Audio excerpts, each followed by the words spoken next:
everyone. Welcome to an installment of Radio Free Decipher. My voice sounds like it's in a tin box because I'm on the phone with Kyle Hoyer. How you doing?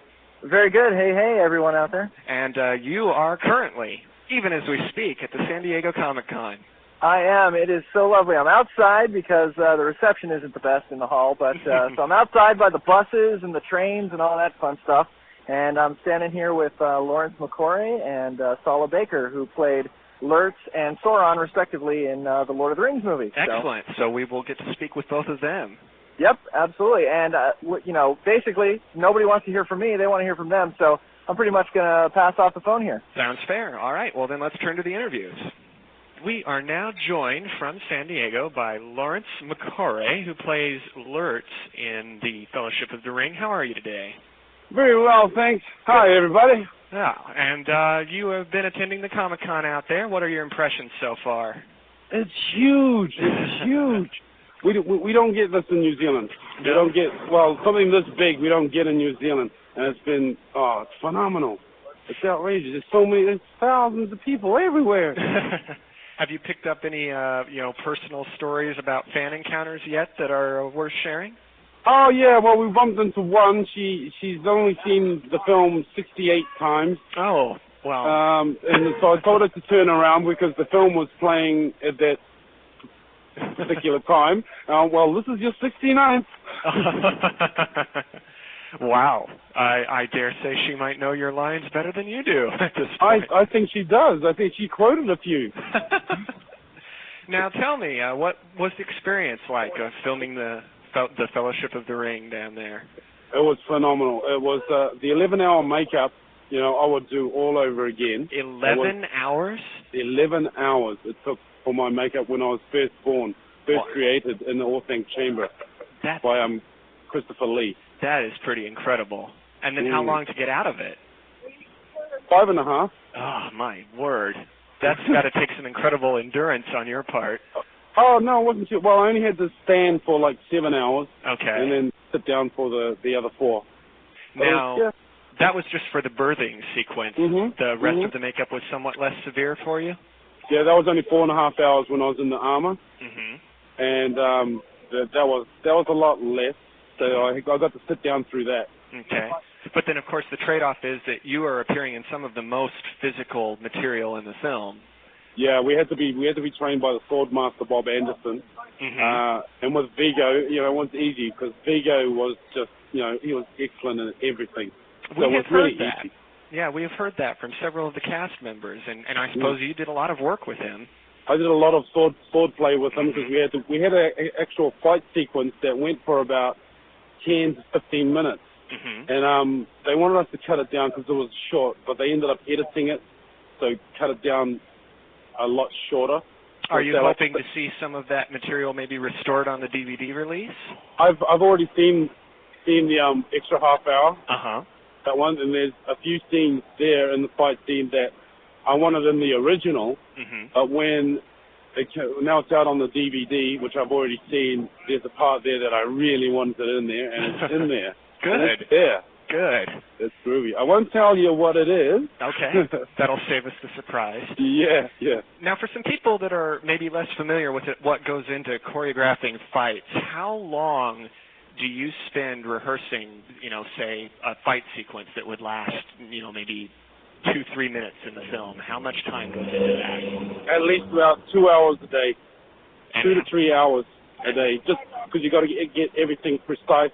You got to have your blade in the right place. Otherwise, you could hurt, maim, your fellow actor, and you don't really want to do that.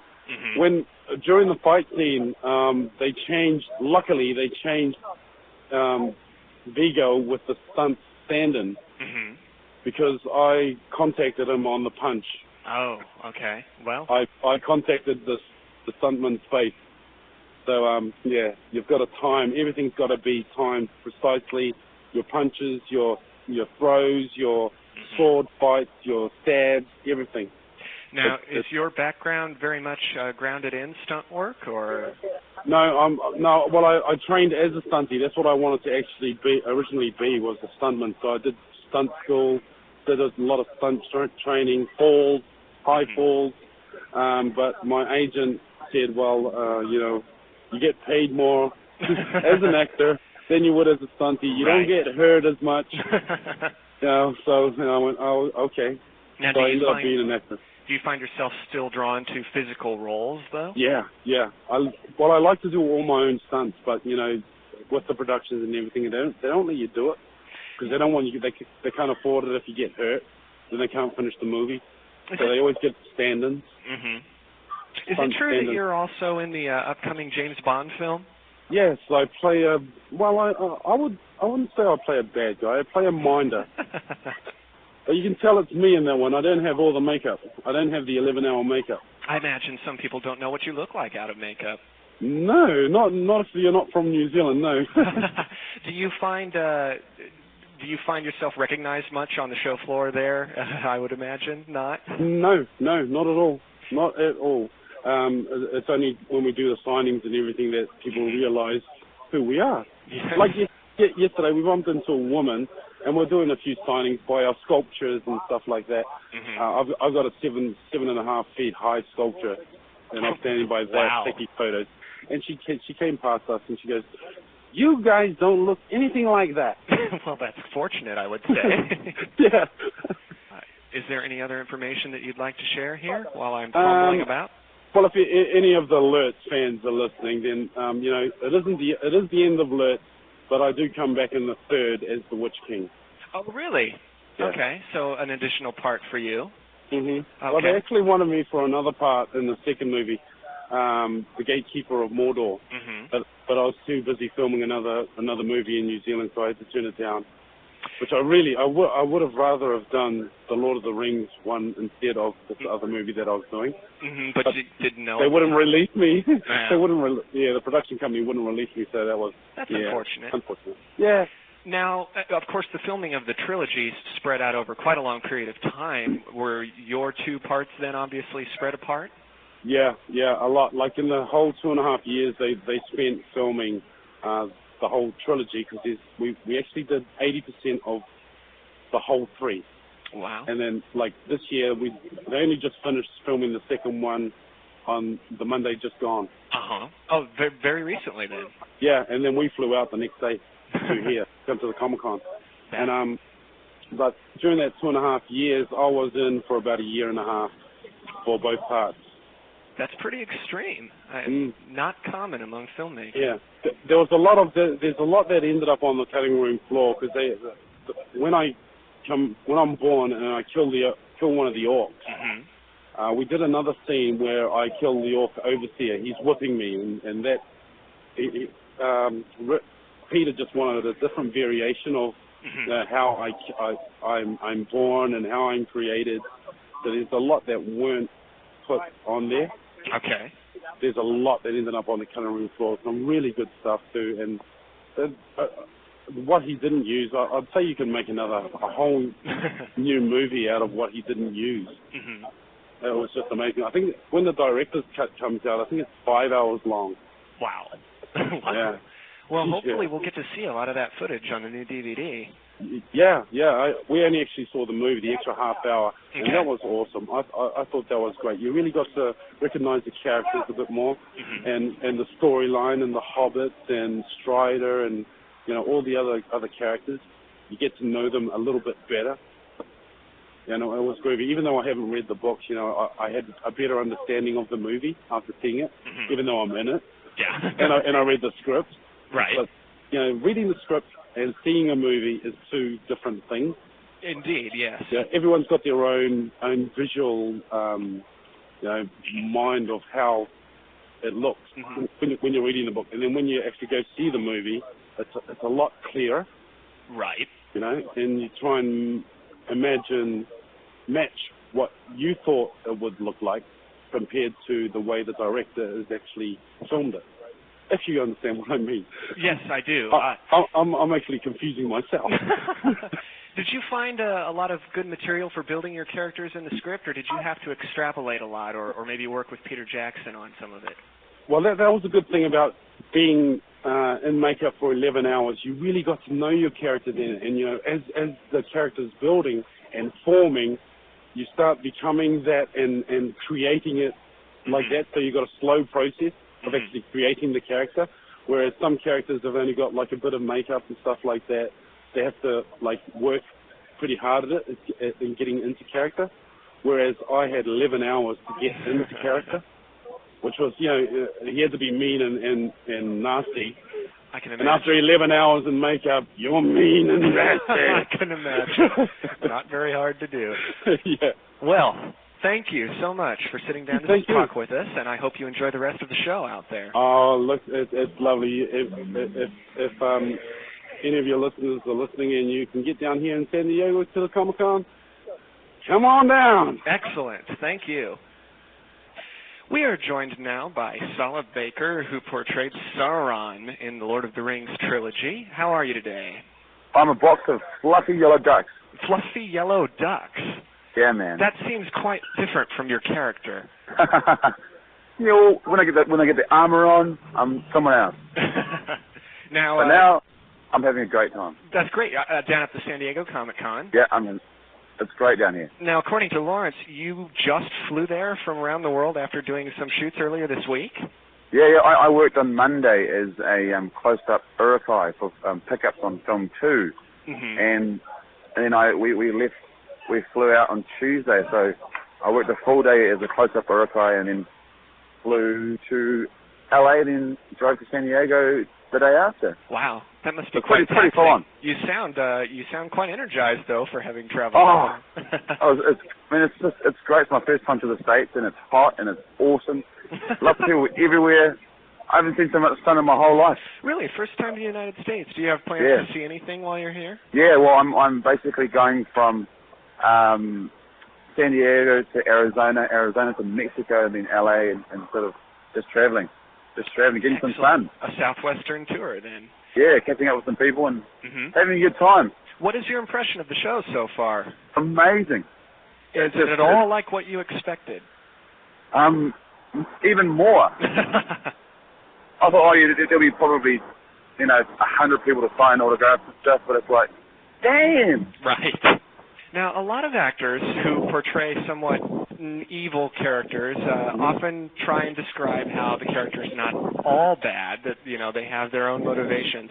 How do you reconcile that for a character like Sauron? Well, I had sort of motivations from Richard Taylor, from Weta. I had Peter, and they were the main sort of people who basically came up to me and were telling me about Sauron and what his character does and how they see this character as, Sauron. And basically, he said to me, think of Darth Vader, right? And times him by 1,000,000, and then that's where you are. Darth Vader. And I said to myself, well, then Darth Vader's a chump. That's so it seems. He's like, yeah, think of the devil and Darth Vader, and they are nothing. Wow. Compared to what you are. So, and I was like, yeah, I'm the man. Did you find it hard to work without the use of your face at all, hidden behind the mask, or were you able to transform into more physical manifestations? It was just I just put myself in the whole evil thing, and as soon as Richard said about the whole Darth Vader thing and the devil, I just basically transformed into this person. I basically showed his character through the actions, and because I'm a performer as well. I'm a stuntman as well. But it's amazing to actually play the character and to know that the stuff behind it, behind the Dark Lord Sauron and the Black Lieutenant and all that sort of stuff. But I've never had so much fun in my life playing this character. Oh, really? It's my favorite. Well, it's great. My favorite character. So. Were you familiar with the books before playing the character? No, I wasn't actually until I basically read the books just before I started the film. Okay. It was only because the film was, around casting and stuff, and I was filming in New Zealand. I started to take a bit more interest in it, and then I became a guru. Indeed. Well, although perhaps not quite the guru that the woman who saw the film. I know, 68 times. She's a legend in my books, anyway. I've actually met the two fans before who came up to me and said they love the character Sauron, and their most favourite parts of the film are the first 5 minutes. You do wreck some shop in the first 5 minutes. I know. It's like, I wasn't I was having a bad day. Bad day at the office, so someone had to pay for it. Now, about how much did that costume weigh? How difficult was it to move in that suit? Well, Weta made two different sets. They had a full metal suit, which was for principal photography, and then they had I'm not sure whether I got this right, a polyurethane suit, which was easier for me to like basically move and do the fight sequences with our stuntmen and stuff as well. So, or with myself really. So, yeah, no, it was. I mean, the metal suit was heavy, really heavy, but it was just beautiful. It had so much detail. I mean, the Weta crew are amazing. I can't thank them enough. They are just, Richard Taylor and the team are just great. Yes, their awards have been justly earned, and hopefully they'll be seeing more for the subsequent films. Oh yes. I hope they get a lot more out of it. Did you find your vision was seriously compromised? Did that maybe make some of the stunt work a little more dangerous? Yeah, it was a little bit, but I mean, being a stuntman, it was sort of a lot easier. I had no peripheral visions at all, but you know, it was great. It all worked out. Now, do we have more choice parts to look forward to from you in the next two films? I cannot declare or deny anything. All right. Fair enough. I can't. I don't want to say. Fair enough. I understand. But I am featured in both the next two films. Excellent. All right. Well, then we will be watching. Whether it be Sauron or a close-up Uruk. Okay. Well, we will watch for you. Excellent. Bonus points to any fan that can pick out which Uruk-hai you are. Yeah. Go hard. All I say is the second film and the third film is going to kick ass as well. All right. And big ups to all the fans out there, man. Big ups. Well, I want to thank you very much for taking time to sit down and speak with us. Of course. Not a problem at all. You enjoy the rest of the show. I will indeed. So there you have it. As they said, if you can get out to San Diego Comic-Con this weekend, you will want to do that. Both Lurtz and Sala will be at our booth, and there's plenty more to see and do down at the show, so you don't want to miss that. Myself, I have some second edition work to get back to, and a lot of work to be done in a short amount of time. For those of you who were tuning in hoping for a little Trek news, I'm a little rushed this week, but I do hope that you check out articles, the design log entries that have been being posted by Kathy McCracken. There is a lot of good detail in there, and it's sparked a lot of discussion on our BBSs about that. So please, if you are interested in Trek 2nd Edition, check those out if you've not done so already, and then hopefully I'll be able to offer a little more 2nd Edition material next week. And until then, have a great weekend.